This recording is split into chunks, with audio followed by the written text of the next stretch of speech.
वस्तु का त्याग करके तू जीवन मुक्त बन। जैसे दूध में घी है पर वो प्रक्रिया से निकलेगा, ऐसे नहीं निकलेगा। वो प्रक्रिया गुरु से मिलती, युक्ति से मुक्ति। जैसे दूध को आप कढ़ाई पे डाल के पूड़ी नहीं निकाल सकते, पर घी है उसमें। पर जब उसे दही जमाते हैं, मंथन करते हैं, मक्खन निकालते हैं, फिर उसे तपाते हैं, तब जाकर घी बनता है। ऐसे ही परमात्मा सबके हृदय में है, पर कोई गुरु कृपा पात्र युक्ति जानता है गुरुदेव से, और वो विचार के मंथन के द्वारा ज्ञानाग्नि को प्रज्वलित करके साफ कर्म संस्कार भस्म करके परमात्मा को प्रकाशित कर लेता है। जो नाम जप करता है, जैसे हम बोले राधा, तो किशोरी जी भी हमारे का स्मरण करती है। पक्का समझो, संतों ने देखा है, अगर तुम एक बार कहते हो राम, तो राम जी भी तुम्हें सुमिरन करते हैं।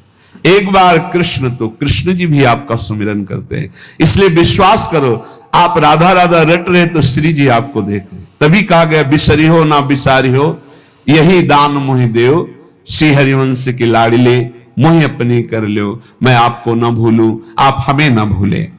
जैसे भूखे को बहुत स्वादिष्ट भोजन मिल जाए, यदि तुम्हारी आकांक्षा है कि अच्छा अच्छा खाने को मिले, तो हमारी श्री जी को, महारानी जी को 56 भोग लगता है और 7 बार भोग लगता है, 7 बार।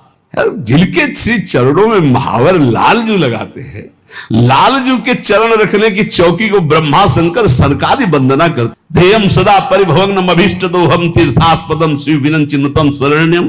ये क्या क्या चाहिए, क्या प्रभु ऐसे करुणा में क्या चाहिए? जब हम कह रहे ना गुस्सा है, तो हमारी स्वामी जी मुस्कुरा रहे, चुप रहे, बच्चों की बात में नाराज होता है।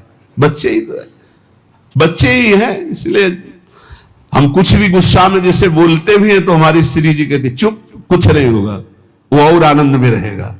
ऐसी स्वामी जी अभी अभी आए ये बात, श्री जी हमारी जानते हो क्या बोली है? और आनंद में रहेगा। क्यों? कि मेरा दयालुता और कृपालुता के स्वभाव का क्या फल हुआ। अब हम लोग थोड़ा तो अपनेपन के कारण ऐसा, लेकिन हमारी स्वामी जी ने उत्तर जानते हो क्या दिया है? कि हमारी दयालुता और कृपालुता के तुम स्वरूप को क्या समझते हो? अरे ऐसो कि क्या, और इससे बड़े भी अपराध करे तो भी हम दया ही करती है, हम कृपा ही करती है। जैसे धूप से तपे हुए को शीतल छाह मिल जाए, जैसे दरिद्र को कोई महान पारसमणि मिल जाए, धन राशि मिल जाए, जैसे योग साधना में लगे हुए को परमात्मा की प्राप्ति हो जाए, ऐसे ही जो वृंदावन धाम का आश्रय लेकर राधा किशोरी का भजन करता है, उसकी हर कामना पूर्ण हो जाती है। जो चाहोगे पक्का, जो चाहोगे प्राप्त हो जाएगा। अरे हमारी श्री जी को समझो, ये कोई देवी देवता नहीं है, ये लालजू के हृदय का मूर्तिमान प्रेम है। प्रेम लाडली जू प्रेम है। ये हम केवल प्रवचन नहीं कर रहे हैं, ये हमारा जीवन है। हमें कोई तुमसे कोई स्वार्थ लेना देना थोड़ी, हम केवल तुम्हारे मंगल के लिए भगवत प्रेरणा से चर्चा कर रहे हैं।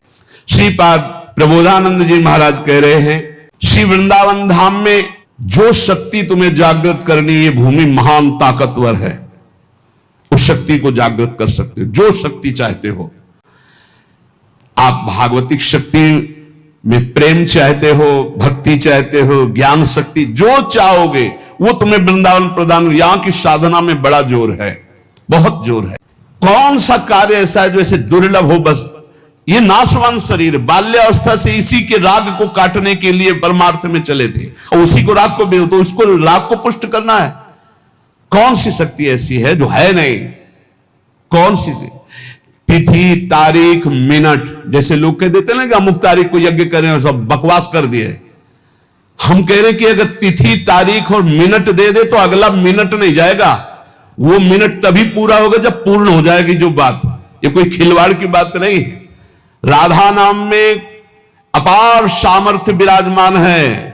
वृंदावन धाम में नाना शक्ति प्रकटयति वो अचिंत नाना तनो भी, कोई भी दुर्लभता नहीं। एक बात इसमें कि एक साकरी गली है प्रेम की, जिसमें प्रवेश हुआ जाता है तो साफ छोड़ करके निकला जाता है।